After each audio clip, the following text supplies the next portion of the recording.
তো গাইজ, যেমনটা আমরা আগের এপিসোডে দেখেছিলাম, জায়ান্ট স্নেক ট্রেজার রুমের গেট ভাঙার চেষ্টা করছিল, কিন্তু ইয়েলো বার্ড সেখানে পৌঁছে গিয়েছিল আর দুজনের মধ্যে ভয়ঙ্কর ফাইট শুরু হয়ে গিয়েছিল। ট্রেজার রুমের ভেতরে জ্যাং আর জ্যাকি সেই ট্রেজার খুঁজে পেয়েছিল যার ভিতরে ছিল ইভিল বুকের 3rd ভলিউম, কিন্তু সেই ভলিউম লিকুইডে পরিণত হয়ে গিয়েছিল। এদিকে যারা ফিশম্যানদের সঙ্গে ফাইট করছিল তাদের মধ্যে এক ফিশম্যান সেই গোল্ডেন লাইট দেখতে পায় আর সঙ্গে সঙ্গে নিজের সাথীদের সেই ব্যাপারে জানিয়ে দেয়। তারপর সব ফিশম্যান হঠাৎ ফাইট বন্ধ করে দেয় আর স্যাম্বের সাহায্যে সেই লাইটের দিকে এগিয়ে যেতে শুরু করে। এটা দেখে ইয়ে কাই আর তার সাথীরা পুরো হতবাক হয়ে যায়। প্রথমে তারা বুঝতেই পারেনি আসলে কি হচ্ছে, কিন্তু সেই গোল্ডেন লাইট দেখার পর তারাও বুঝে যায় যে ফিশম্যানরা ট্রেজারের পেছনে ছুটছে। তারপর আমরা জিওকে দেখি। সেই তেজন লিকুইড পান করার কারণে সে অজ্ঞান হয়ে গিয়েছিল। তাকে দেখে ইয়েলো বার্ড আর জায়ান্ট স্নেক প্রচণ্ড রেগে যায়, কারণ সে তাদের ট্রেজার নিয়ে নিয়েছিল। আর সেই কারণেই তারা দুজন একসাথে জিওর ওপর আক্রমণ করে বসে। কিন্তু জ্যাং দ্রুত জিওকে বাঁচিয়ে নেয় আর তাকে নিয়ে সেখান থেকে উড়ে দূরে চলে যেতে থাকে। ইয়েলো বার্ড উড়ে জ্যাংয়ের পিছু নিতে শুরু করে, কিন্তু জায়ান্ট স্নেক উড়তে পারত না, আর সে এতটাই গুরুতরভাবে আহত হয়ে গিয়েছিল যে শেষ পর্যন্ত সেখান থেকে চলে যায়। এটা দেখে জিং ইউ বলে জায়ান্ট স্নেক ফিরে যাচ্ছে, এর মানে সে হার মেনে নিয়েছে আর সে বুঝে গেছে ইয়েলো বার্ডকে রাগিয়ে কোনো লাভ নেই। ইয়েলো বার্ড একটা সাইক্লোন তৈরি করে জ্যাংয়ের উপর আক্রমণ করে। জ্যাং নিজের ডিফেন্স পাওয়ার দিয়ে সেটাকে থামানোর চেষ্টা করে, যার ফলে সে প্রচণ্ড কষ্ট পেতে থাকে, কিন্তু তারপরও সে হার মানেনি। সে সেটাকে থামানোর চেষ্টা চালিয়ে যায়। এতে রেগে গিয়ে ইয়েলো বার্ড নিজেই সেই সাইক্লোনের উপর আক্রমণ করে বসে, আর সঙ্গে সঙ্গে সেখানে বিশাল একটা ব্লাস্ট হয়ে যায়। সেই বিস্ফোরণ থেকে প্রচুর এনার্জি রিলিজ হয়, যার কারণে জিও জ্যাংয়ের কাছ থেকে দূরে ছিটকে নিচে পড়তে শুরু করে। এই সুযোগটা কাজে লাগিয়ে ইয়েলো বার্ড জ্যাংকে দূরে সরিয়ে দেয় আর জিওকে খেতে শুরু করে, কিন্তু ঠিক তখনই জ্যাং নিজের স্টিক দিয়ে আক্রমণ করে তাকে দূরে সরিয়ে দেয় আর আবারও জিওকে বাঁচিয়ে ফেলে। এতে ইয়েলো বার্ড আরও ভয়ঙ্করভাবে রেগে যায় আর সে লাগাতার জ্যাংয়ের ওপর আক্রমণ করতে থাকে। জ্যাং সেই আক্রমণগুলো এড়িয়ে জিওকে নিয়ে পালানোর চেষ্টা করছিল, কিন্তু হঠাৎ তার হাত থেকে জিও ছিটকে যায় আর ইয়েলো বার্ড সঙ্গে সঙ্গে জিওকে নিজের ক্লয়ের মধ্যে ধরে ফেলে। কিন্তু ঠিক তখনই জ্যাং আবার জিওকে ধরে ফেলে আর ইয়েলো বার্ডের কাছ থেকে দূরে নিয়ে যায়। ইয়েলো বার্ড এবার পুরো উন্মত্ত হয়ে যায়। জ্যাং নিজের ব্লাড শ্যাডো আর্ট ব্যবহার করে ইয়েলো বার্ডের উপর আক্রমণ চালায়, কিন্তু ইয়েলো বার্ড নিজের ফায়ার পাওয়ার দিয়ে সেই আক্রমণ সম্পূর্ণ ব্যর্থ করে দেয়। তারপর ইয়েলো বার্ড আবার জ্যাংয়ের দিকে ঝাঁপিয়ে পড়ে, কিন্তু জিয়াং তাকে থামিয়ে দেয়। আর সেই সুযোগ কাজে লাগিয়ে ঝেকায় নিজের মাল্টি সোয়ার্ড ফরমেশন দিয়ে তার উপর আক্রমণ চালিয়ে দেয়। জিয়াং জিওকে জ্যাংয়ের কাছে পাঠিয়ে দেয় আর বলে, তুমি জিওকে নিয়ে এখান থেকে চলে যাও, আমরা এটাকে আটকে রাখছি। জ্যাং নিজের বুদ্ধা পাম দিয়ে ইয়েলো বার্ডের এক ফেদার ধরে ফেলে আর জিং ইউ নিজের ড্র্যাগন দিয়ে তার অন্য ফেদার আটকে দেয়। এরপর জ্যাং নিজের নায়াং ফরমেশনের সাহায্যে লাগাতার আক্রমণ চালাতে থাকে, যার ফলে ইয়েলো বার্ড প্রচণ্ড যন্ত্রণা পেতে থাকে। এতে জিয়াং আর তার সাথীদেরও প্রচণ্ড কষ্ট হচ্ছিল, কিন্তু তারপরেও তারা ইয়েলো বার্ডকে আটকে রেখেছিল। কিন্তু যখন ইয়েলো বার্ড দেখে জিও সেখান থেকে দূরে পালিয়ে যাচ্ছে, তখন সে ভয়ঙ্কর রেগে যায় আর নিজের শরীর থেকে বিশাল এনার্জি রিলিজ করে, যার ফলে জ্যাং আর তার সাথীরা দূরে ছিটকে পড়ে। তারপর ইয়েলো বার্ড প্রচণ্ড গতিতে জ্যাংয়ের পেছনে ছুটে যায় আর তাকে ধরতে শুরু করে, কিন্তু ঠিক তখনই কিং ল্যাং আর ইউনহি নিজেদের মাল্টি লেয়ার ফরমেশন ব্যবহার করে তার উপর আক্রমণ চালিয়ে দেয়। সেই আঘাতের কারণে ইয়েলো বার্ড নিচে পড়ে যায়। কিং ল্যাং আর ইউনহি দ্রুত সেখানে পৌঁছে যায়। তারা দুজন ইয়েলো বার্ডের চারপাশে একটা ব্যারিয়ার তৈরি করে তাকে আটকানোর চেষ্টা করে। ইয়েলো বার্ড উপরের দিক দিয়ে উড়ে পালানোর চেষ্টা করে, কিন্তু তারা উপরের দিকেও একটা লেজার ব্যারিয়ার তৈরি করে দেয়, যার ফলে ইয়েলো বার্ড পুরোপুরি একটা শিল্ডের ভিতরে বন্দী হয়ে যায়। কিং ল্যাং আর ইউহি নিজেদের পাওয়ার বাড়িয়ে ফরমেশনের উপর চাপ বাড়াতে থাকে। সেই চাপের কারণে ইয়েলো বার্ড নিচে পড়ে যায় আর ফরমেশন থেকে বেরোতে পারে না। এটা দেখে জ্যাং বলে, এটা তো ট্র্যাপড ড্র্যাগন অ্যারে। কিং ল্যাং সেই ফরমেশনের চারপাশে থাকা রেড ক্রিস্টালগুলো অ্যাক্টিভেট করে ফেলে আর চেইনস দিয়ে ইয়েলো বার্ডকে বেঁধে ফেলে। এটাই ছিল সেই একই ফরমেশন যার সাহায্যে ঘোস্ট কিং মিস্টিক্যাল বিস্ট ইউএকে ধরার চেষ্টা করছিল, কিন্তু কিং ইউনসেক্ট তাদের পুরো প্ল্যান নষ্ট করে দিয়েছিল। কিং ল্যাং আর ইউহি সেই চেইনসের মধ্যে এনার্জি ট্রান্সফার করে ইয়েলো বার্ডকে শান্ত করার চেষ্টা করে, কিন্তু ইয়েলো বার্ড তখন প্রচণ্ড রেগেছিল আর সে হঠাৎ করেই সেই চেইনস ভেঙে ফেলে, যার ফলে কিং ল্যাং আর ইউহির অবস্থা ভয়ঙ্কর খারাপ হয়ে যায়, কারণ তারা দুজন সেই ট্র্যাপ ফরমেশনের সঙ্গে সরাসরি যুক্ত ছিল। ইয়েলো বার্ড তখন পুরো ফরমেশনটাই ধ্বংস করতে যাচ্ছিল, কিন্তু ঠিক তখনই সেখানে ঘোস্ট কিং এসে উপস্থিত হয়। তাকে দেখে জ্যাং আর বাকিরা পুরো হতবাক হয়ে যায়। ঘোস্ট কিং নিজের কৌলং ফার্নেস অ্যাক্টিভেট করে ফেলে আর সেই ট্র্যাপ ফরমেশনের ওপরে উঠে আসে। তাকে দেখে জ্যাং ঘাবড়ে যায়। সে নিজের সাথীদের বলে, এটা ফুল অন ফার্নেস, এটা অত্যন্ত ভয়ঙ্কর, তাই সবাই সাবধানে থাকো। ফুল অন ফার্নেসের ভেতর থেকে বিশাল এনার্জি বের হতে শুরু করে, যার ফলে জ্যাং আর তার সাথীরা দূরে ছিটকে যায়। ঘোস্ট কিংকে দেখে জ্যাং মনে মনে ভাবতে থাকে, এটা নিজে এখানে এসেছে, তার মানে এরা আগে থেকেই সব প্ল্যান করে রেখেছিল, কিন্তু এরা আমার কাছ থেকে এটা বিষয়ে আমাকে কিছুই বলেনি। তারপর কিং ল্যাং আর ইউহি আবার নিজেদের পাওয়ার ব্যবহার করে ইয়েলো বার্ডকে চেইনসের মধ্যে বেঁধে ফেলে। ঘোস্ট নিজের কৌলং ফার্নেসের পাওয়ার আরও বাড়িয়ে দেয়, যার ফলে ইয়েলো বার্ড ভয়ঙ্কর যন্ত্রণা অনুভব করতে থাকে, কিন্তু সে চেইনসের মধ্যে বাঁধা ছিল আর কিছুই করতে পারছিল না।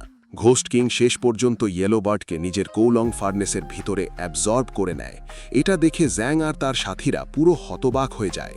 কিং ল্যাং আর ইউহিরো নিজেদের মাল্টিলেয়ার ফরমেশন ডিঅ্যাক্টিভেট করে দেয়। তারপর জ্যাং ঘোস্ট কিংয়ের কাছে যায় আর তাকে ট্রেজারের ব্যাপারে বলতে শুরু করে, কিন্তু ঘোস্ট কিং তাকে থামিয়ে দেয়। সে বলে, এগুলো নিয়ে পরে কথা হবে, আগে আমাকে বলো ইন্ট্রো পাথের 4 জন স্টুডেন্টের সঙ্গে আমাদের কি করা উচিত।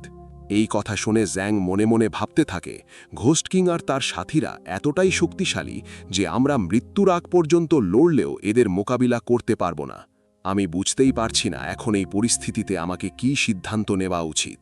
ঘোস্ট কিং আবার জ্যাংকে বলে, শেষ পর্যন্ত তুমি এত কি ভাবছ? আমি তো তোমাকে সিদ্ধান্ত নিতে বলেছি, তুমি যা চাইবে তাই করতে পারো, আমি তোমাকে থামাবো না। এটা শুনে জিং ইউ প্রচণ্ড রেগে যায়।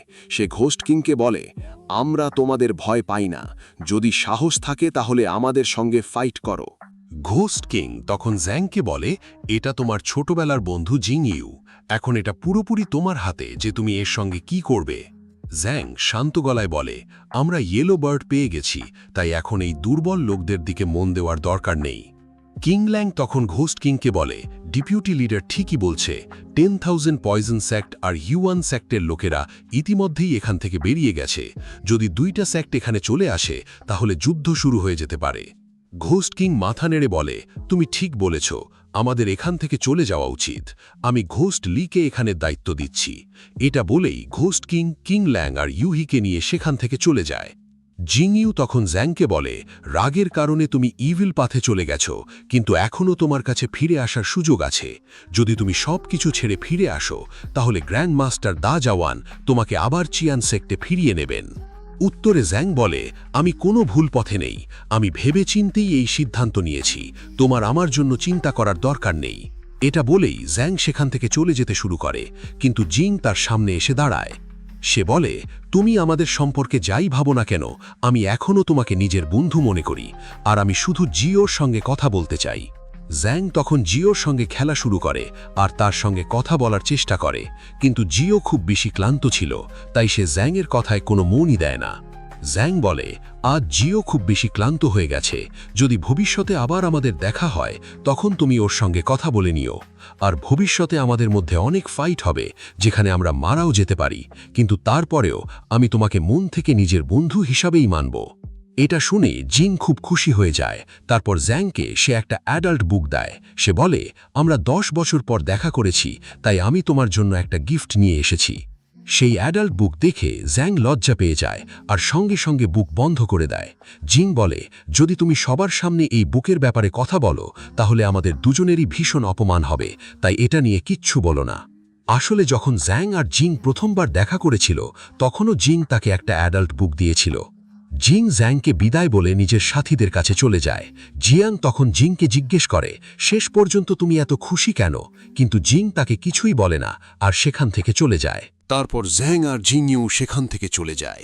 জ্যাং এর থেকে দূরে যেতে যেতে জেজেখায়ের খুব খারাপ লাগছিল, কিন্তু সে কিছুই করতে পারছিল না, তাই শেষ পর্যন্ত সেও সেখান থেকে চলে যায়। জ্যাং সেই অ্যাডাল্ট বুক নিজের কাছে রেখে দেয় আর জিওকে নিয়ে সেখান থেকে চলে যায়।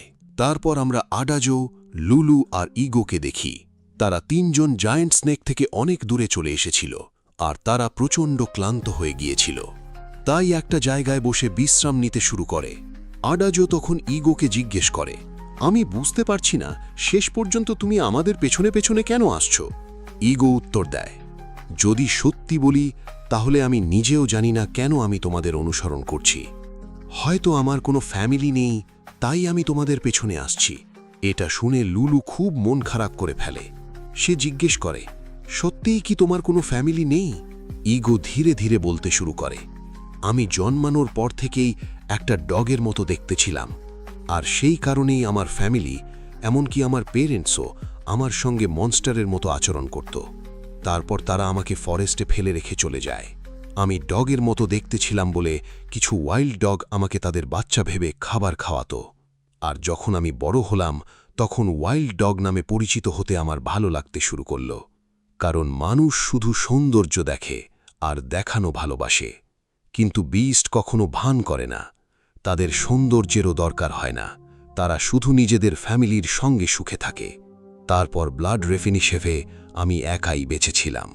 এই কথা শুনে আডাজো আর লুলু পুরো হতবাক হয়ে যায়। তারা জিজ্ঞেস করে, শেষ পর্যন্ত ব্লাড রেফিনিশ সেক্টকে কে ডিস্ট্রয় করে দিয়েছিল? ইগো ধীরে ধীরে উত্তর দেয়, ঘোস্ট সেক্টের ডেপুটি লিডার। তারপর এখন আমরা একটা ফরেস্টের সিন দেখি। সেখানে গোস্ট কিং সেক্টর অনেক মেম্বার্সদের ডেড বডি পড়েছিল। তাদের মধ্যে শুধু একজন মানুষ বেঁচে ছিল। সে নিজের সাথীদের ডেড বডি দেখে ভীষণভাবে ঘাবড়ে যায়, কিন্তু সে কিছুতেই বুঝতে পারছিল না আজ আসলে কি হয়েছিল, কারণ সে তো শুধু নিজের সাথীদের সাথে ফিশম্যানসদের পিছু নিচ্ছিল, আর হঠাৎ করেই কেউ তাদের ওপর অ্যাট্যাক করে বসে, যার কারণে সে অজ্ঞান হয়ে গিয়েছিল। আর যখন তার জ্ঞান ফিরে আসে তখন সে নিজের সব সাথীদের ডেড বডি দেখতে পায়। লোকটা এসব ভাবছিল, ঠিক তখনই কেউ খুব দ্রুত তার চারপাশে ঘুরতে শুরু করে। এতে লোকটা প্রচণ্ড ভয় পেয়ে যায় আর সেখান থেকে পালাতে শুরু করে, কিন্তু সে অনেক বেশি আহত ছিল, যার কারণে খুব দূর পর্যন্ত দৌড়াতে পারেনি। কিছু দূর গিয়ে সে থেমে যায়। তার পিছনে কয়েকজন ফিশম্যানস চলে আসে আর তাকে মেরে ফেলে। ঠিক তখনই জ্যান সেখানে এসে তাদের উপর অ্যাটাক করে বসে। তার এনার্জির কারণে সবাই দূরে ছিটকে যায়। জ্যাংকে দেখে সেই ফিশম্যানসরা সেখান থেকে পালিয়ে যায়, কিন্তু তারপরেও জ্যাং একটা ফিশম্যানকে মেরে ফেলে। জ্যাং সেই জায়গায় যায় যেখানে তার সেক্টর মেম্বার্সদের ডেড বডি পড়েছিল। তাদের দেখে জ্যাংয়ের খুব খারাপ লাগে। জিও সেখানে যায়। সে জ্যাংকে বলে, আপনার ডেড সোয়াম্পে আসার পর থেকে ফিশম্যানস আমাদের সেক্টর লোকদের খুব নির্মমভাবে মেরে ফেলছে, আর আমরা তাদের থামাতেও পারছি না, কারণ ফিশম্যানসদের স্কিন অনেক হার্ড আর তাদের ফ্ল্যাশও খুব স্ট্রং, যার কারণে আমাদের নর্মাল অ্যাটাক তাদের উপর কোনো এফেক্ট ফেলতে পারছে না। আমরা পুরো পাওয়ার ব্যবহার করার আগে ফিশম্যানস পানির সাহায্যে পালিয়ে যায়। তারা লুকিয়ে আমাদের উপর অ্যাটাক করে, যার কারণে আমাদের অনেক সাথী মারা গেছে আর আমাদের অনেক ক্ষতি হয়ে গেছে। এই ছাড়াও সেই ফিশম্যানসদের বাপের পিছনে গিয়েছিল। আমি তাকে থামানোর চেষ্টা করেছিলাম, কিন্তু সে আমার কথা শোনেনি। আমার ইনভেস্টিগেশনের পরে জানতে পেরেছি আমাদের মতো অ্যাকেশিয়া সেক্টর ওপরেও ফিশম্যানস অ্যাটাক করেছিল, আর তাদের সিচুয়েশনও আমাদের মতোই। কিন্তু আমি কিছুতেই বুঝতে পারছি না 10,000 পয়জন সেক্ট রাতারাতি ডেড সোয়াম্প ছেড়ে কেন চলে গেল। জ্যাং জিজ্ঞেস করে, আমার এখানে আসার আগে কি সেক্ট মাস্টার এখানে এসেছিলেন, আর তিনি কি তোমাদের কিছু বলেছিলেন? জিও বলে, সেক্ট মাস্টার 2 জন হোলি মাস্টার্সদের সাথে নিয়ে এখানে এসেছিলেন। তারা বলেছিলেন যে ডেপুটি লিডার এখানকার ম্যাটার সামলে নেবে। এটা বলেই লিডার এখান থেকে চলে গিয়েছিলেন। এটা শুনে জ্যাংয়ের ভীষণ রাগ হয় আর সে নিজের হাত দিয়ে একটা ফিশম্যানের ওয়েপেন ভেঙে ফেলে। এটা দেখে জিও ভয় পেয়ে যায়। জ্যাং বলে, এখন আর এখানে কিছু নেই, তাই তোমরা বাকি লোকদের নিয়ে এখান থেকে চলে যাও। জিও জিজ্ঞেস করে, যদি আমরা এখান থেকে চলে যাই তাহলে আপনি কি করবেন? জ্যাং বলে, এই ফিশম্যানসদের অরিজিন খুবই অদ্ভুত, আর তারা আমাদের অনেক লোককে মেরে ফেলেছে, তাই এখন আমাকে নিজেকেই তাদের খুঁজে বের করতে শেষ করতে হবে, না হলে এরা ভবিষ্যতে আমাদের জন্য বড় বিপদে দাঁড়াবে। তারপর আমরা জিংইউকে দেখি। সে কিংইউ সেক্টের অ্যানসেস্টার হলের বাইরে এসে এল্ডার ওয়ানজিয়ানজিকে নিজের আসার খবর দেয়। ওয়ানজিয়ানজি বলেন, আমার সাথে একজন গেস্ট আছে, তাই তুমি কিছুক্ষণ বাইরে অপেক্ষা করো। গ্র্যান্ড মাস্টার ডাও জোয়ানও সেখানেই ছিলেন। তিনি বলেন, জিংইউ সত্যি অনেক ট্যালেন্টেড আর ভালো স্টুডেন্ট। ওয়ানজিয়ানজি বলেন, যদি জিংইউ এতটাই ভালো হয় তাহলে তুমি তাকে নিজের স্টুডেন্ট বানিয়ে নিচ্ছ না কেন? ডাও জোয়ান বলেন, জিংইউ একদম কাং সঙের মতো লাগে। আমার মনে হয় না তাকে নিজের স্টুডেন্ট বানানোর পর আমি শান্তিতে থাকতে পারব। আসলে জিংইউর মাস্টার কাং সং ঘোস্ট কিংয়ের সাথে হাত মিলিয়ে কিংইউ সেক্টকে বিট্রে করেছিল, আর মাস্টার ডাও জোয়ানকে মারার চেষ্টাও করেছিল। সেই কারণেই ডাও জোয়ান জিংইউকে নিজের মাস্টার বানাতে ভয় পাচ্ছিলেন। হঠাৎ করেই ডাও জোয়ান কাশতে শুরু করেন আর তার অবস্থা খারাপ হয়ে যায়। এটা দেখে ওয়ান জিয়ান জি বলেন, ওই ওয়ারের 10 বছর হয়ে গেছে, কিন্তু এখনও তোমার ইনজুরি ঠিক হয়নি। ডাও জুয়ান বলেন, আমি ভাবতেই পারিনি যে মর্টাল সোল কিলিংয়ের ব্যাকফ্ল্যাশ এতটা পাওয়ারফুল হবে। ওয়ান জিয়ান জি বলেন, আমি জানি যদি তুমি আবারও জুয়ান অ্যাশ স্টেপ ব্যবহার করো তাহলে তুমি আমার আগেই মারা যাবে। ডাও জুয়ান বলেন, হয়তো তুমি ভুলে গেছো আমি কেন তোমাকে বাঁচিয়েছিলাম। তুমি আমাকে অনেক সাহায্য করেছিলে, সেই কারণেই আমি তোমার জীবন বাঁচিয়েছিলাম, কিন্তু এর মানে এই নয় যে আমি তোমাকে আমার চেয়ে বেশি দিন বেঁচে থাকতে দেব। এটা বলেই ডাও জুয়ান সেখান থেকে চলে যান। জিংইউ ডাও জুয়ানকে রেসপেক্ট দেখায়, কিন্তু তিনি তার দিকে কোনো মনোযোগই দেন না আর সেখান থেকে চলে যান। তারপর ওয়ান জিয়ান জি জিংইউকে জিজ্ঞেস করেন, তুমি ডেমন্সদের সাথে ফাইট করেছিলে, তাহলে কি কোথাও ইনজুরি পেয়েছ? জিংইউ বলে, ডিমন্সদের সাথে ফাইট করতে আমাদের অনেক কষ্ট হয়েছে আর আমরা অনেক আহত হয়েছি, কিন্তু তাতে আমাদের খুব বেশি সমস্যা হয়নি। আমি কিছু সময়ের মধ্যেই পুরোপুরি ঠিক হয়ে যাব। তবে দুঃখের বিষয় হল আমরা ডেড সোয়াম্পের মিশন সম্পূর্ণ করতে পারিনি। ওয়ান জিয়ান জিজ্ঞেস করেন, যখন 3 মেজর সেটস আর ডেমনিক কাল্ট একে অপরের সাথে ফাইট করছিল, তখন কি তুমি কাংসংয়ের সাথে কথা বলার চেষ্টা করেছিলে? এটা শুনে জিংইউ ভীষণ রেগে যায়। সে বলে, আমি তার সাথে দেখা করিনি। 10 বছর আগে আমি তাকে খুব রেসপেক্ট করতাম, কিন্তু যখন জানতে পারলাম যে সে ডেমনিক কাল্টের সাথে হাত মিলিয়েছে, তখনই আমি নিজের মাস্টার হিসেবে মানা বন্ধ করে দিই। তারপর আমরা ইয়েগোকে দেখি। সে লুলু আর আদাজোকে ব্লাড ডিফাইনিং হলের ব্যাপারে বলছিল। এসব কথা শুনে আদাজো বলেন, ব্লাড লর্ড অর্থাৎ জ্যাং এত মানুষকে মিলেছে, তাহলে শেষ পর্যন্ত তুমি তাকে জীবিত কেন ছেড়ে দিলে? লুলু ইয়েগোকে জিজ্ঞেস করে, তোমার নিশ্চয়ই তার প্রতি অনেক ঘৃণা আছে, তাই না? ইয়েগো বলে, আগে আমি তাকে একদমই পছন্দ করতাম না, কিন্তু পরে বুঝতে পারলাম যদি সে না থাকে তাহলে 10,000 সেক্ট আর আকেশিয়া সেক্ট যে কোনো সময় ঘোস্ট সেক্টের উপর অ্যাটাক করতে পারে। এখন আমিও ঘোস্ট সেক্টে থেকে ক্লান্ত হয়ে গেছি, সেই কারণেই যখন তোমাকে দেখলাম, জানি না কেন কিন্তু আমি তোমার পিছনে চলে এলাম। তবে আমি তোমাকে আঘাত করার চেষ্টা করছি না। যদি তোমার কোনো প্রবলেম থাকে তাহলে আমি এখনই এখান থেকে চলে যাচ্ছি। এটা বলেই ইয়েগো সেখান থেকে চলে যেতে লাগে, কিন্তু লুলু তাকে থামিয়ে দেয়। সে বলে, আমার তোমাকে নিয়ে কোনো প্রবলেম নেই, তুমি আমাদের সাথে থাকতে পারো। এটা শুনে ইয়েগো খুব খুশি হয়ে যায়, কিন্তু আদাজো রেগে যান। তিনি বলেন, ও ডেমনিক কাল্টের একটা মনস্টার, ওকে সাথে রাখা বিপজ্জনক হবে। লুলু বলে, আপনি কি কখনো শুনেছেন সে কোনো মানুষকে আঘাত করেছে? এটা শুনে আদাজো চুপ হয়ে যান। লুলু বলে, কাল একটা বুনো শূকর আমার উপর অ্যাটাক করেছিল, আপনি ভয়ে পালিয়ে গিয়েছিলেন, অথচ ইয়েগো সেই শূকরটাকে তাড়িয়ে আমাকে বাঁচিয়েছিল, তাই এখন থেকে ও আমাদের সাথেই থাকবে। লুলু ইয়েগোকে বলে, ফিউচারে তোমাকে আমার সাথে থেকে আমাকে প্রোটেক্ট করতে হবে। এটা শুনে ইয়েগো খুব খুশি হয়ে যায়। সে বলে, তোমার চিন্তা করার দরকার নেই, আমি থাকতে কেউ তোমাকে বিরক্ত করতে পারবে না। এরপর আডাজো, লুলু আর ইয়েগো সামনে এগিয়ে যায়। কিছু দূর যাওয়ার পর ইয়েগো কিছু ফ্রুটস খুঁজে পায়। সে লুলুর জন্য ফ্রুটস নিয়ে আসে আর আডাজোকেও ফ্রুট দেয়, কিন্তু আডাজো ফ্রুট নিতে অস্বীকার করে দেন। এতে রেগে গিয়ে ইয়েগো নিজেই সেই ফ্রুট খেতে শুরু করে। ঠিক তখনই জ্যাং সেখানে আসে। তাকে দেখে ইয়েগো ভীষণ ভয় পেয়ে যায় আর তার হাত থেকে ফ্রুট নিচে পড়ে যায়। জিওকে দেখে লুলু খুব খুশি হয়। সে নিজের ফ্রুট তাকে খেতে দেয়। এতে খুশি হয়ে জিও লুলুর কাছে চলে আসে। জ্যাং আডাজোর কাছে গিয়ে বলেন, আপনি বলেছিলেন ফিশমেন্স হলো একটা এলিয়েন রেস যারা সাদার্ন শিনজিয়াংয়ে থাকে। আপনি ডেড সোয়াম্প ছাড়ার পর ফিশমেন্স আমাদের সাথীদের উপর অ্যাট্যাক করে তাদের মেরে ফেলেছে। আপনি কি আমাকে বলতে পারেন ফিশমেন্স কোথায় থাকে? আডাজু বলেন, এলিয়েন রেস খুবই অদ্ভুত। তাদের ফিশ গড আর হিউম্যানের বংশধর মনে করা হয়। এটাও বলা হয় ফিশমেন্স খুবই ক্রুয়েল আর কাউকে মারতে তারা একটুও দ্বিধা করে না। যখন তারা কাউকে অ্যাট্যাক করে তখন তার বডি টুকরো টুকরো করে ফেলে, যার কারণে মৃত ব্যক্তির সোলও টুকরো হয়ে যায় আর সে সঙ্গে সঙ্গে মারা যায়। যেসব হিউম্যান আর অ্যানিমালস ফিশমেন্সের হাতে মারা গেছে তাদের আবার জীবিত করা খুবই কঠিন। জ্যাং বলে, যদি এই এলিয়েন রেস এতটাই বিপজ্জনক হয় তাহলে আমি আগে কখনো তাদের ব্যাপারে শুনিনি কেন? আডাজো বলেন, ফিশম্যান সাদার্ন শিনজিয়াংয়ের 10,000 মাউন্টেন্সে থাকে। সেখানে যাওয়ার একটাই রাস্তা আছে, যেটা ফেনজ্যাং ভ্যালিতে রয়েছে। যখনই ফিশম্যানস 10,000 মাউন্টেন্স থেকে বাইরে আসার চেষ্টা করে তখন ফেনজ্যাং ভ্যালির স্টুডেন্টসরা তাদের মেরে ফেলে। জ্যাং বলে, এই মুহূর্তে ডেড সোয়াম্পে ফিশম্যান্সের অনেকগুলো গ্রুপ রয়েছে, অথচ 10,000 মাউন্টেন্স এখান থেকে হাজার হাজার মাইল দূরে। আমার মনে হচ্ছে ফেনজ্যাং ভ্যালিতে অবশ্যই কোনো সমস্যা হয়েছে, সেই কারণেই এত ফিশম্যান্স এখানে চলে এসছে। জ্যাং আডাজোর কাছে গিয়ে জিজ্ঞেস করে, আপনি কি আমাকে অ্যাশ উইচ ক্ল্যান সম্পর্কে কিছু বলতে পারেন?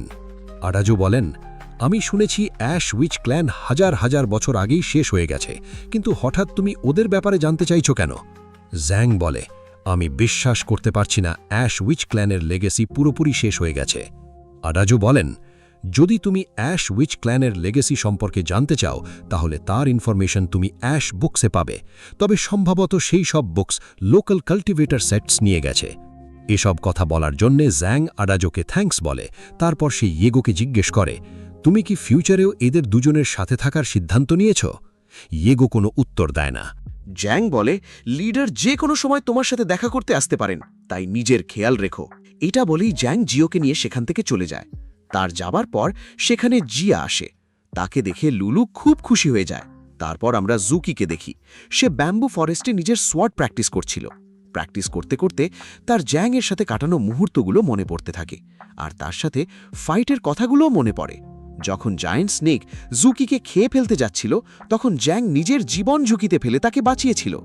জ্যাং তাকে বলছিল, আমি নিজের পাত বেছে নিয়েছি, তাই এখন তোমার আমার জন্য চিন্তা করার দরকার নেই। এসব কথা মনে করে জুকি খুবই দুঃখ পেয়ে যায় আর কাঁদতে শুরু করে। সে মনে মনে ভাবে, আর্থার আর ইভেন কারো প্রতি বিশেষ মনোযোগ দেয় না, তারা সবাইকে সমানভাবে দেখে। ঠিক তেমনি আমিও বিশেষ কেউ নই, তাই আমাকে সব ভুলের সামনে এগিয়ে যেতে হবে। তারপর এখন আমরা দুজন মানুষকে দেখি।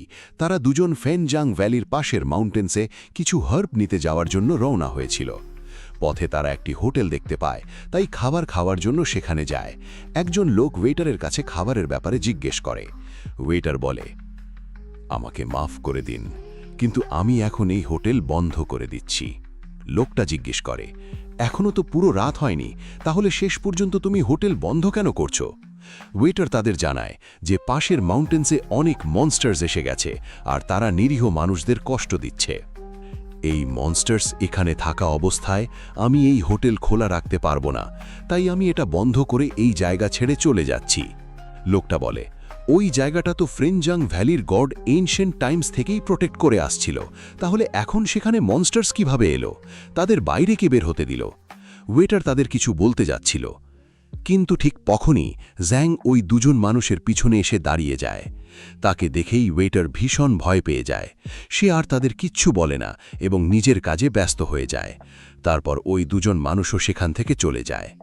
ওয়েটারের সব কথা শোনার পর জ্যাং বেশ অবাক হয়ে যায় এবং কিছু ভাবতে থাকে। তখনই তার নজর হোটেলের পিলারের উপর পড়ে, যেখানে অ্যালায়ের সাইন আঁকা ছিল। জ্যাং কিছুই বুঝতে পারে না, তাই সামনে এগিয়ে যায়। ফরেস্টের মধ্যেও সে অ্যালায়ের সাইন দেখতে পায়, এমনকি একটি পাথরের উপরেও একই সাইন আঁকা ছিল। এতগুলো সাইন দেখে জ্যাং বুঝে যায় যে আশেপাশের মানুষ ফিশম্যানদের কারণে ভীষণ কষ্টে রয়েছে। এই কারণেই তারা চারদিকে এই সাইন এঁকে রেখেছে, যাতে অন্য মানুষ ফিশম্যানদের হাতে মারা না যায়। সামনে গিয়ে জ্যাং একটি ব্রাঞ্চ খুঁজে পায়। সেটা দেখে জ্যাং ভাবে, দিমা সেক্টর স্টুডেন্টস একাই সাদার্ন পাসের দিকে চলে গেছে। যদি ফেনজাং ভ্যালি তাদের ব্যাপারে জেনে যায় তাহলে তারা বিপদে পড়ে যাবে। ঠিক তখনই একটা লোক দ্রুত তার পাশ দিয়ে চলে যায়। তাকে দেখে জ্যাং কিছু ভাবতে থাকে আর সেও সেই লোকটার পিছনে চলে যায়। তারপর আমরা ফেনজিয়াং ভ্যালির সিন দেখি। জুন নিজের জুনিয়র্সদের দেখে যাচ্ছিল, তখনই ওপর থেকে তার কানে ব্লাস্টের শব্দ আসে। জুন জিজ্ঞেস করে, মাস্টার শাগুয়ান কি আবার ডেভিলকে জিজ্ঞাসাবাদ করছে? জুনিয়র তাকে উত্তর দেয় এবং নিজের বার্ডটাকে হেলের দিকে পাঠিয়ে দেয়। বার্ডটা একটি টাওয়ারের কাছে গিয়ে উড়তে থাকে। সেই টাওয়ারের ভেতরে প্রচুর ম্যাগমা ছিল এবং কিছু ক্রিস্টালস ছিল, যেগুলোর ভিতর থেকে পাওয়ারফুল এনার্জি রিলিজ হচ্ছিল। একজন এল্ডার বলে, ৩০০ বছর পরেও তুমি এত জেদি? তোমার আগেই বলে দেওয়া উচিত ছিল, তাহলে তোমার শাস্তি কিছুটা কম হয়ে যেত। তারপর আমরা আবার জ্যাংকে দেখি। সে ওই লোকটার পিছু নিতে নিতে একটি বুদ্ধা টেম্পলে পৌঁছে যায়। লোকটা এক এল্ডারের কাছে যায়, যিনি কিছু ফিশম্যানদের সাথে সেখানে অপেক্ষা করছিলেন। কারণ এল্ডার ফিশম্যানদের ল্যাঙ্গুয়েজ বুঝতে পারছিল না, তাই ফিশম্যান যা বলছিল সেই লোকটা ট্রান্সলেট করে এল্ডারকে বুঝিয়ে দিচ্ছিল। লোকটা বলে, আমরা ট্রেজার খুঁজে পাইনি আর আমাদের অনেক সাথী মারা গেছে। তোমরা আমাদের ভুল ইনফরমেশন দিয়েছিলে আর সেই কারণেই এসব হয়েছে। তাদের কথা শুনে জ্যাং ভাবে, ফিশম্যান ক্ল্যান মানুষের সাথে মিলে কাজ করছে, কিন্তু এরা নিজেদের মুখ ঢেকে রেখেছে। এভাবে আমি এদের পরিচয় জানতে পারব না। এল্ডার বলে, আমাদের কথা হয়েছিল যে আমরা তোমাদের স্কাই কিং ডেথস্টোনের লোকেশন বলবো, আর ডেথস্টোন স্কাই কিংয়ের ট্রেজার হাউসে ছিল। এটা তোমাদেরই ভুল যে তোমরা ডেথস্টোন নিয়ে আসতে পারোনি। এই কথা শুনে জ্যাং জিওকে বলে, আমার মনে হচ্ছে এরা সেই ট্রেজারের কথাই বলছে যেটা তুমি খেয়ে ফেলেছিলে, আর এরা এটাকে স্কাই কিং ডেথস্টোন বলে ডাকছে। হয়তো ওটা কোনো বিশেষ জিনিস ছিল। ফিশম্যান বলে, ক্ল্যান মাস্টার বলেছিল যে কেউমি ডেথ সোয়াম্পে যায় না, কিন্তু এবার হঠাৎ করে সেখানে অনেক কাল্টিভেটার্স মাস্টার্স চলে এসেছিল। আমার তো মনে হচ্ছে তোমরাই ইনফরমেশন লিক করেছিলে, যার কারণে অন্য লোকেরাও ট্রেজারের ব্যাপারে জানতে পেরে যায়। তারা ডেথ সোয়াম্পে এসে আমাদের পুরো প্ল্যান নষ্ট করে দিয়েছে। ওই লোকটা এল্ডারকে রেসপেক্ট দেখাচ্ছিল, আর সেই কারণেই তার আসল ড্রেস সামনে চলে আসে। জ্যাং সেটা দেখে ফেলে, আর সাথে সাথেই অবাক হয়ে যায়, কারণ সেই লোকটা ফেনজিয়াং ভ্যালি ড্রেস পরেছিল।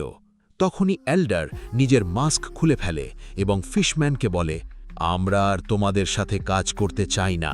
পুরো পৃথিবী ট্রেজারের ব্যাপারে জেনে গেছে, আর কাল্টিভেটার্স সেটা নিতে চলে এসেছে। তাদের দেখে জ্যাং ভাবে, এই লোকটা একে মাস্টার বলে ডাকছে, তার মানে এটা ফেনজিয়াং ভ্যালির একজন এল্ডার। ফিশম্যান বলে, যদি আমরা খালি হাতে ফিরে যাই তাহলে কিং আমাদের সবাইকে মেরে ফেলবে। তোমাদের যত দ্রুত সম্ভব ডেথস্টোনের খোঁজ বের করতে হবে, না হলে আমরা সবাই মারা যাব। এল্ডার বলে, তুমি চিন্তা করো না, আমরা ডেথস্টোনের খোঁজ বের করব আর কয়েকদিনের মধ্যেই তোমাদের উত্তর দেব। এখন তোমরা এখান থেকে যেতে পারো। এই কথা শোনার পর সেই ফিশম্যানস পানির সাহায্যে সেখান থেকে চলে যায়। এল্ডার নিজের সাথীকে বলে, তুমি ৩ বছর ধরে ফিশম্যানজের সাথে ছিলে, এতে তোমাকে অনেক কষ্ট সহ্য করতে হয়েছে নিশ্চয়। লোকটা বলে, আপনি আর ভ্যালি মাস্টার আমার অনেক সাহায্য করেছেন, তাই আপনাদের এই উপকারের প্রতিদান দিতে আমি এতটুকু তো করতেই পারি। এল্ডার বলে, আমার জায়গায় যদি শ্যাংগুয়ান থাকত তাহলে আমাদের অনেক সমস্যায় পড়তে হতো, কিন্তু তার জায়গায় আমি আছি, আর আমি সব কিছু সামলে নিয়েছি। জ্যাং মনে মনে ভাবে, এমনকি ভ্যালি মাস্টারও এদের সাথে মিলে আছে, তার মানে ফেনজিয়াং ভ্যালি ফিশম্যানজের সাথে হাত মিলিয়ে বড় কোনো পরিকল্পনা করছে। আমাকে যেভাবেই হোক এর সত্যটা জানতে হবে। ঠিক তখনই কেউ জ্যাংয়ের দিকে একটি পাথর ছুঁড়ে মারে। সেই শব্দ শুনে এল্ডার চমকে যায় এবং নিজের শক্তি দিয়ে পাহাড়ের দেওয়াল ভেঙে ফেলে, কিন্তু তার আগেই জ্যাং সেখান থেকে সরে যায়। এল্ডার বাইরে এসে তাকে খুঁজতে থাকে, কিন্তু জ্যাংকে খুঁজে পায় না। তখনই তারা ফিশম্যানজের চিৎকার শুনতে পায়, তাই দ্রুত সেই দিকেই চলে যায়। একটি লোক টাওয়ারের উপরে দাঁড়িয়ে সবকিছু দেখছিল। তারপর আমরা তাকে দেখি সে নিজের ব্লেড দিয়ে ফিশম্যানসদের হত্যা করছিল। সে তাদের সামনে এসে নিজের পাওয়ার দিয়ে 2 জন ফিশম্যানসকে ধরে মেরে ফেলে। এটা দেখে ফিশম্যানসের লিডার ভয় পেয়ে পিছিয়ে যেতে থাকে। সে নিজের ব্লেড দিয়ে তার উপর অ্যাটাক করে, কিন্তু ঠিক তখনই এল্ডার সেখানে পৌঁছে নিজের ফায়ার সোর্ডের সাহায্যে তার অ্যাটাক ব্যর্থ করে দেয়। জ্যাংও সেখানে পৌঁছে লুকিয়ে সব দেখতে থাকে। সে এল্ডারকে বলে, ফেনজিয়াং ভ্যালি ট্রু পাথের 3 মেজর সেক্টর একটি, তারপরেও তোমরা এই ডিমন্সদের সাহায্য করছো, এটা খুবই লজ্জার বিষয়। এই কথা শুনে এল্ডার ঘাবড়ে যায়। সে জিজ্ঞেস করে, শেষ পর্যন্ত তুমি কে, আর তুমি আমাদের কোন কোন কথা শুনেছ? কিন্তু সে তার কথার কোনো উত্তর দেয় না, বরং আবার সেই ফিশম্যানটাকে মারার চেষ্টা করে। এল্ডার নিজের ফায়ার সোর্ডের সাহায্যে তার অ্যাটাক আবারও থামিয়ে দেয় এবং নিজের জায়ান্ট সোর্ড দিয়ে তার উপর আক্রমণ চালায়, কিন্তু সে দ্রুত সরে গিয়ে অ্যাটাক এড়িয়ে যায় এবং আবার ফিশম্যানের উপর আক্রমণ করে। কিন্তু এবারও এল্ডার ফিশম্যানটাকে বাঁচিয়ে ফেলে এবং তার সাথে ফাইট শুরু করে। এই সুযোগে ফিশম্যান মাটির নিচ দিয়ে পালিয়ে যাবার চেষ্টা করে, কিন্তু জ্যাং নিজের ব্লাড টেকনিকের সাহায্যে তাকে ধরে ফেলে এবং তাকে মারতে শুরু করে। তবে এল্ডার নিজের ফায়ার সোর্ডের সাহায্যে জ্যাংয়ের ব্লাড টেকনিক ব্যর্থ করে দেয়, কিন্তু এই অল্প সময়ের মধ্যেই সে নিজের ব্লেড দিয়ে ফিশম্যানটাকে মেরে ফেলে এবং সেখান থেকে পালিয়ে যায়। এল্ডারের সাথীও সেখানে পৌঁছে যায়। এল্ডার তাকে বলে, তুমি এদের বডি ভ্যালিতে নিয়ে যাও, আমার কিছু কাজ এখনো বাকি আছে। এটা বলেই সে তাকে খুঁজতে চলে যায়। আর জ্যাং আবার সেই বুদ্ধা টেম্পলে ফিরে যায়, যেখানে এল্ডার ফিশম্যানসদের সাথে কথা বলছিল। সেখানে সে বলে, ফিশম্যানস অনেক দিন ধরেই ফেনজিয়াং ভ্যালির সাথে মিলেমিশে কাজ করছে, আর এখন তুমি ফিশম্যানসদের মেরে ফেলেছ, তাই আমার মনে হয় না ফেনজিয়াং ভ্যালি তোমাকে এত সহজে যেতে দেবে। সে বলে, ফিশম্যানস আমার সাথীদের সাথে তোমাদের গার্ডসকেও মেরেছে, আমি তো শুধু ফিশম্যানসদের মারতে তোমাদের সাহায্য করছি। এই কথা বলতে বলতে 2 জন হাউজের ওপরে উঠে যায়। জ্যাং বলে, purple light sword 9 divine heavenly ওয়েপন্সের একটি। আমি অনেক আগেই এর ব্যাপারে শুনেছিলাম, কিন্তু কখনো ভাবিনি এটা তোমার কাছে থাকবে। সে বলে, তোমার সোল ইটার স্টিকও খুব পাওয়ারফুল। এটা ব্লাড সাকিং বিড আর সোল ডিভাউরিং স্টাফ দিয়ে তৈরি। এর সামনে আমার পার্পল লাইট সোর্ড কোনো কাজেরই না। জ্যাং জিজ্ঞেস করে, তুমি ফেনজিয়াং ভ্যালিতে কেন এসেছো আর তোমার প্ল্যান কি? সে বলে, আমি ভাবিনি ফেনজিয়াং ভ্যালি ফিশম্যান্সের সাথে আছে। এখন ফিশম্যান্সদের শেষ করা খুব কঠিন। আমরা আলাদা হয়ে তাদের মোকাবিলা করতে পারবো না। যদি তুমি চাও তাহলে আমরা একসাথে তাদের বিরুদ্ধে ফাইট করতে পারি। তার ওপর ভ্যালিতে কয়েকশো বছর ধরে কেউ যায়নি। সেখানে অনেক ট্রেজারও থাকতে পারে, কিন্তু একসাথে কাজ করার আগে তোমাকে প্রমিস করতে হবে তুমি উইয়ানের মতো আমাকে মারার চেষ্টা করবে না। জ্যাং এতে রাজি হয়ে যায়। ঠিক তখনই এল্ডার সেখানে এসে বলে, তোমরা যেই হও না কেন আমার সামনে চলে আসো, না হলে আমি তোমাদের জীবিত ছাড়ব না। কিন্তু কেউ সামনে আসে না। এতে রেগে গিয়ে এল্ডার নিজের ফায়ার সোর্ডের সাহায্যে টেম্পল আর আশেপাশের জায়গায় অ্যাটাক করতে শুরু করে, যার ফলে পুরো জায়গাটা ধ্বংস হয়ে যায় এবং চারদিকে আগুন ছড়িয়ে পড়ে। তবুও এল্ডার সেখানে কাউকে খুঁজে পায় না। এতে সে অবাক হয়ে যায় এবং ভীষণ রেগে ওঠে। তার বডি থেকে প্রচুর এনার্জি রিলিজ হতে থাকে আর আশেপাশের জায়গা ব্লাস্ট হতে শুরু করে। তারপর আমরা জ্যাং আর তাকে দেখি। তারা দুজন ফেনজ্যাং ভ্যালিতে অ্যাটাক করার জন্য এগিয়ে যাচ্ছিল। জ্যাং নিজের পাওয়ার দিয়ে প্যাভিলিয়নের পাশের গার্ডসদের দেখতে পায়। সে দ্রুত সেখানে গিয়ে গার্ডসদের অজ্ঞান করে দেয়। দূরে থাকা আরেকজন গার্ড কিছু অদ্ভুত টের পায় এবং ওই দুই গার্ডের দিকে তাকাতে থাকে। তখন জ্যাং নিজের ব্লাড টেকনিকের সাহায্যে ওই দুই গার্ডের বডি কন্ট্রোল করতে শুরু করে। এতে সেই গার্ড কিছুই বুঝতে পারে না এবং সামনে এগিয়ে যায়। জ্যাং দুই গার্ডকে পাশে নিয়ে গিয়ে শুইয়ে রাখে, যাতে কেউ তাদের ব্যাপারে জানতে না পারে। সেই নিজের পাওয়ার দিয়ে আরও দুই গার্ডকে অজ্ঞান করে দেয়। জ্যাং আর সে দ্রুত বাড়িগুলোর ওপর দিয়ে দৌড়াতে দৌড়াতে সামনে এগোতে থাকে। কিছু গার্ড তাদের দৌড়ানোর শব্দ শুনে চারদিকে তাকাতে শুরু করে, কিন্তু সে দ্রুত তাদের পিছনে গিয়ে নিজের রোপের সাহায্যে তাদের অজ্ঞান করে দেয়। দুইজন ডিসাইপল তাদের দেখে ফেলে এবং নিজেদের সাথীদের ডাকতে শুরু করে, কিন্তু জ্যাং নিজের ব্লাড টেকনিকের সাহায্যে তাদের মুখ বন্ধ করে দেয় এবং তাদের অজ্ঞান করে ফেলে। জ্যাং একাই সামনে এগোতে থাকে, কিন্তু সেই জায়গায় একটি ইনভিজিবল ব্যারিয়ার ছিল, যেটা জ্যাং ভেতরে ঢুকতেই অ্যাক্টিভেট হয়ে যায়। ব্যারিয়ার অ্যাক্টিভেট হওয়ার সাথে সাথেই সেখানে লাগানো অ্যালার্ট বেল জোরে জোরে বাজতে শুরু করে। এর ফলে ফেনজ্যাং ভ্যালির সবাই বুঝে যায় যে কোনো শত্রু তাদের এলাকায় ঢুকে পড়েছে। চারদিকে ফ্লেয়ার ফায়ার করা হয় এবং সবাইকে অ্যালার্ট করে দেওয়া হয়। তারপর আমরা দেখি ফেনজিয়াং ভ্যালির সব লোক জাং আর কোয়ের ব্যাপারে জেনে যায়। একটা গার্ড চূড়ার উপর থেকে জাং আর কোকে দেখে ফেলে। সেই তার সঙ্গীদের তাদের ব্যাপারে বলতে যাচ্ছিল, কিন্তু কো আক্রমণ করে তাকে মেরে ফেলে। তারপর সে জাংকে নিয়ে সেখান থেকে পালাতে শুরু করে, কিন্তু গার্ডস তাদের দুজনকেই দেখে ফেলে এবং তাদের পিছু নিতে শুরু করে। জাং আর কো যেই জায়গা দিয়ে বেরোচ্ছিল সেখানে থাকা অ্যালার্ট বেলস আপনা আপনি বেজে উঠতে থাকে। এটা দেখে জাং অবাক হয়ে যায়। সে মনে মনে ভাবতে থাকে, শেষ পর্যন্ত এখানে কি হচ্ছে? এখানে সামান্য বাতাসও বইছে না, তাহলে এই বেলস আপনা আপনি কেন বাজছে? এসব ভাবতে ভাবতেই সে কোকে নিয়ে সামনে এগিয়ে যায়। গার্ডস তাদের উপর আক্রমণ করে, কিন্তু তারা দুজন সেই আক্রমণ এড়িয়ে সামনে চলে যায়। অনেক গার্ডস তাদের সামনে এসে দাঁড়ায় এবং তাদের থামানোর চেষ্টা করে। তখন জাং আর কো সেই গার্ডসদের মারতে মারতে সামনে এগোতে থাকে। লিজুন আর হং ও জাং এর ব্যাপারে জেনে যায়, তাই তারাও তাদের পিছু নিতে শুরু করে। এল্ডার লু সামনে এসে নিজের সোর্স স্লেভ ব্যবহার করে জাং আর কোয়ের উপর আক্রমণ করে বসেন। তারা দুজন মিলে সেই আক্রমণ ঠেকানোর চেষ্টা করে। সেই সুযোগে লিজুনও তাদের উপর আক্রমণ করে, কিন্তু তারা তার আক্রমণ খেতেও বেঁচে যায়। তবে এতক্ষণে সব গার্ডস সেখানে চলে আসে এবং তাদের ঘিরে আক্রমণ শুরু করে।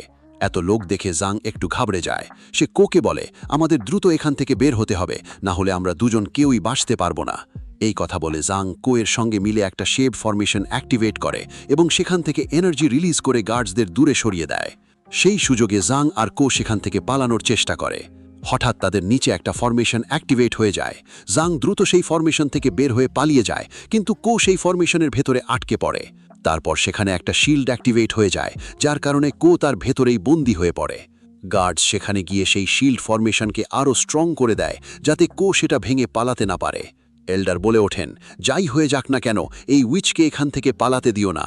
আমরা একে জীবিত রাখব, জিজ্ঞাসাবাদ করব আর জানব এটা কার হয়ে কাজ করছে। এই কথা বলেই এল্ডার লু একটা স্পেল ব্যবহার করে ফায়ার চেঞ্জ অ্যাক্টিভেট করে ফেলে এবং সেই চেঞ্জ দিয়ে কোকে ধরার চেষ্টা করতে থাকে। সেগুলো থেকে বাঁচার জন্য কো এদিক ওদিক দৌড়াতে শুরু করে। তখন লি জুনও নিজের পাওয়ার ব্যবহার করে চেঞ্জ অ্যাক্টিভেট করে কোকে ধরার চেষ্টা করে, আর এতে কো ভীষণ কষ্ট পেতে থাকে। জ্যাং লুকিয়ে থেকে সবকিছু দেখতে থাকে আর সুযোগ পেতেই নিজের ব্লাড পাম্প দিয়ে শেড ফরমেশনের ওপর আক্রমণ করে বসে, যার কারণে শিল্ডের ওপর ক্র্যাক পড়ে যায়। সেই ক্র্যাক দেখে এল্ডার লু ভয় পেয়ে যায়। কো দ্রুত সেই ক্র্যাকের দিকে গিয়ে আঘাত করে শিল্ড ভেঙে ফেলে আর সঙ্গে সঙ্গেই সেখানে একটা বিশাল ব্লাস্ট হয়ে যায়। সেই শিল্ড ফরমেশন পুরোপুরি ডেস্ট্রয় হয়ে যায়। গার্ডস দূরে ছিটকে গিয়ে পড়ে এবং তারা গুরুতর আহত হয়। সেই সুযোগে কো জ্যাংকে নিয়ে সেখান থেকে পালিয়ে যায়। তারপর সে জ্যাংকে নিজের জীবন বাঁচানোর জন্য থ্যাঙ্কস বলে। জ্যাং বলে, এখন আমরা একসঙ্গে কাজ করছি বলেই আমি তোমাকে বাঁচিয়েছি, কিন্তু একবার কাজ শেষ হয়ে গেলে তোমার সঙ্গে আমার আর কোনো সম্পর্ক থাকবে না। এল্ডার লু কো ড্রেসের ওপর একটা ট্রেসিং স্পেল লাগিয়ে দিয়েছিল যাতে তাকে খুঁজে পাওয়া যায়, কিন্তু জ্যাং সেই স্পেলের ব্যাপারে কিছুই জানত না। হং লিজুনকে জিজ্ঞেস করে, এখন আমাদের কি উচিত? লিজুন বলে, আমি জানি না ওরা কোথা থেকে এসেছিল, এমনকি এল্ডার লু পর্যন্ত তাদের থামাতে পারেনি, তাহলে আমরা আর কী বা করতে পারবো? এই কথা শুনে এল্ডার লু রেগে যায়। সে বলে, তুমি কি বলতে চাইছো আমি দুর্বল, তাই আমি তাদের থামাতে পারিনি? হং তখন এল্ডার লুকে শান্ত করে এবং বলে, আমার মনে হয় আমাদের ভ্যালি মাস্টারের কাছে গিয়ে তার সঙ্গে কথা বলা উচিত। এল্ডার লু বলে, তুমি ঠিকই বলেছ, আমারও সিনিয়র ব্রাদার ইয়ানের সঙ্গে কিছু গুরুত্বপূর্ণ কথা আছে। লিজুন তাকে জিজ্ঞেস করে, আমি কি জানতে পারি ভ্যালি মাস্টারের সঙ্গে এমন কি জরুরি কথা আছে যার জন্য আপনি তার কাছে যাচ্ছেন? কিন্তু এল্ডার লু তাকে কিছুই বলে না এবং সেখান থেকে চলে যায়। লিজুন ভ্যালি মাস্টার ইয়ানের কাছে যায়। মাস্টার ইয়ান তাকে বলে, আমি শুনেছি গত রাতে দুজন লোক ভ্যালিতে ঢুকে পড়েছিল এবং তারা ফিশম্যানস লিডারকে মেরে ফেলেছে। তোমার কি জানা আছে তারা আমাদের ব্যাপারে কিভাবে জানতে পারল? লিজুন বলে, আমার মনে হয় তারা ডেড সোয়াম থেকে ফিশম্যানসদের অনুসরণ করেছিল আর সেইভাবেই তারা ফ্যান জাং ভ্যালি পর্যন্ত পৌঁছে যায় এবং আমাদের ব্যাপারে জেনে ফেলে। তখন মাস্টার ইয়ান তাকে জিজ্ঞেস করে, সেই লোকদের ব্যাপারে তোমার আর কিছু জানা আছে? মাস্টার ইয়ান জিজ্ঞেস করেন, সেই লোকদের ব্যাপারে তোমাদের আর কিছু জানা গেছে? লিজুন বলে, তারা মাস্ক পরেছিল আর নিজেদের টেকনিক্সও ব্যবহার করছিল না, সেই কারণেই আমরা তাদের সম্পর্কে কিছুই জানতে পারিনি। মাস্টার ইয়ান বলেন, যদি আমি হেভেনলি এম্পারার ফেমাস মাস্টারের টাইটেল পেয়ে যেতাম তাহলে এসব কাজ এত কঠিন হতো না। এই মুহূর্তে আমাদের অবস্থা খুবই খারাপ আর অনেকেই আমাদের উপর নজর রাখছে, তাই ওই ফিশম্যানদের বলে দাও কিছুদিন যেন ভ্যালির বাইরে না যায়। তারপর আমরা দেখি ইউহি একটা কেভের ভিতরে যায়। সেখানে একজন master ghost কিংয়ের full long furnace ব্যবহার করে ইয়েলো বার্ড চিয়ের এনার্জি অ্যাবসর্ব করছিল। সেখানে একটা এনশিয়েন্ট বিস্ট চি ছিল যেটাকে সিল করে রাখা হয়েছিল। মাস্টার ইয়েলো বার্ডকে চেইনস দিয়ে বেঁধে ফেলে, এতে সে ভীষণ রেগে যায় কিন্তু কিছুই করতে পারে না। তারপর মাস্টার ফুল লং ফার্নেসের সাহায্যে একটা ফরমেশন অ্যাক্টিভেট করে ফেলে। ঘোস্ট কিং সেই ফরমেশন ব্যবহার করে কয়েকটা চি পেলার্স ইয়েলো বার্ডের বডির ভিতরে ঢুকিয়ে দেয়, যার কারণে সে অজ্ঞান হয়ে যায় এবং তার শরীর থেকে ব্লাড বেরোতে শুরু করে। তারপর মাস্টার সেই ব্লাডকে ফুল লং ফার্নেসের ভিতরে অ্যাবসর্ব করতে থাকে। ঘোস্ট কিং বলে, 4 স্পিরিট ব্লাড ফরমেশন প্রায় সম্পূর্ণ হয়ে গেছে, এটাকে পুরোপুরি সম্পূর্ণ করার জন্য আমাদের আরও 2টো স্পিরিচুয়াল বিস্ট দরকার। তারপর আমাদের ঘোস্ট কিং সেক্ট আবার পুরো পৃথিবীর ওপর রাজত্ব করবে। ঘোস্ট কিং আবার ইউহিকে বলে, আমি তোমাকে লুকিয়ে ঘোস্টলির ব্যাপারে নজর রাখতে বলেছিলাম, তাহলে কি তুমি তার ব্যাপারে কথা বলার জন্য এখানে এসেছ? ইউহি বলে, ঘোস্টলি 1000 পয়জন সেক্ট আর হিওয়া সেক্টের ইয়াং মাস্টার্সদের সঙ্গে ডেড সোয়াম্পে ছিল। তারা সবাই একে অপরের ওপর খুবই রেগেছিল আর একে অপরকে মেরে ফেলার কথাও ভাবছিল। এরপর ঘোস্টলি কয়েকজন লোককে সঙ্গে নিয়ে লঞ্চেভিটি হলকে ডিস্ট্রয় করে দেয়।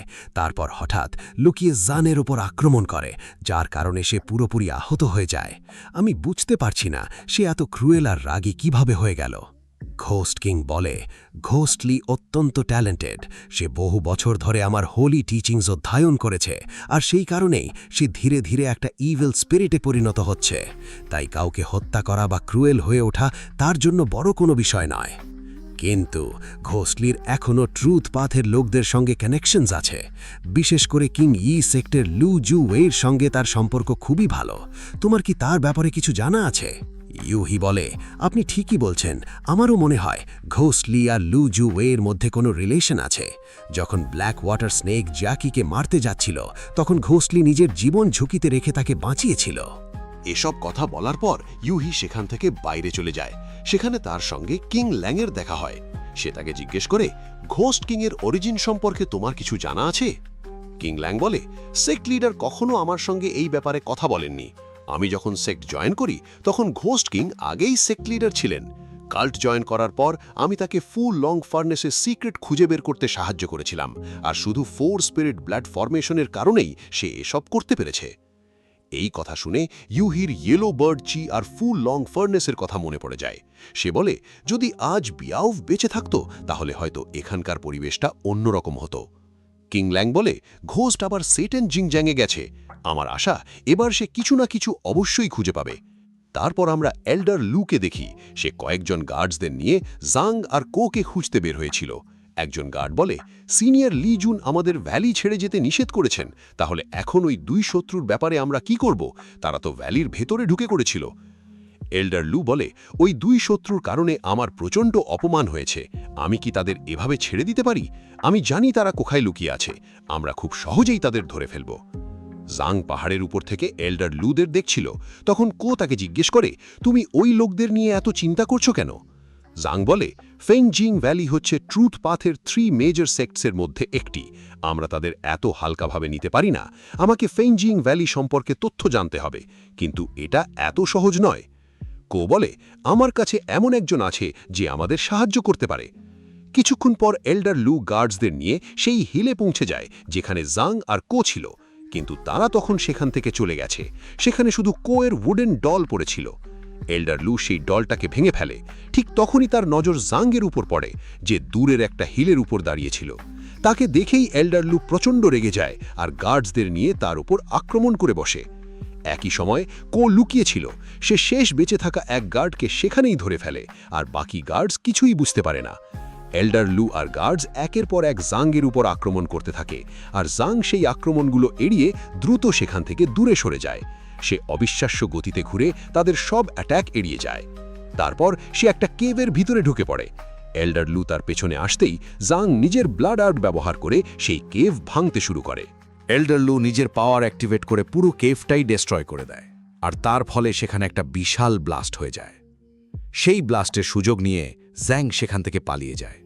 এতে এল্ডার লু ভীষণ রেগে যায়। সে মনে মনে ভাবতে থাকে, ওই মাস্টম্যান আমাকে একটুও ভয় পেল না। শেষ পর্যন্ত সে কোন সেক্টর মেম্বার? এল্ডার লু গার্ডসদের বলে, আমাদের সামনে শুধু একজন মাস্টম্যান এসেছিল, হয়তো সেই উইচ এখনও ওই হিলের ওপরেই আছে। আমাদের দ্রুত গিয়ে তাকে খুঁজতে হবে। এল্ডার লু গার্ডসদের নিয়ে হিলে গিয়ে কোকে খুঁজতে শুরু করে, কিন্তু সেখানে কাউকেই পাওয়া যায় না। তারপর তারা একটা ট্রিয়ের ওপর এল্ডার লু ট্রেসিং স্পেল দেখতে পায়, যেটা সে কোয়ের ওপর ব্যবহার করেছিল। সেখানে লেখা ছিল, এল্ডার, আপনার এই গিফটের জন্যে থ্যাঙ্কস। এটা দেখে এল্ডার লু প্রচণ্ড রেগে যায় আর নিজের সোয়ার্ডের এক আঘাতেই পুরো ট্রিটা কেটে ফেলে। আর ঠিক এখানেই এই এপিসোড শেষ হয়ে যায় গাইজ। তোমাদের ভিডিওটা কেমন লেগেছে সেটা অবশ্যই আমাকে কমেন্টে জানাতে ভুলবে না। আর যদি তোমরা নেক্সট ভিডিও আরও বড় দেখতে চাও, তাহলে এই ভিডিওতে কমপক্ষে 300টা লাইক আর সাথে একটা করে কমেন্ট করে যেও। তো ঠিক আছে, দেখা হবে নেক্সট ভিডিওতে। ততক্ষণ পর্যন্ত সবাই ভালো থাকো, সুস্থ থাকো। So see you in the next video, and thanks for watching.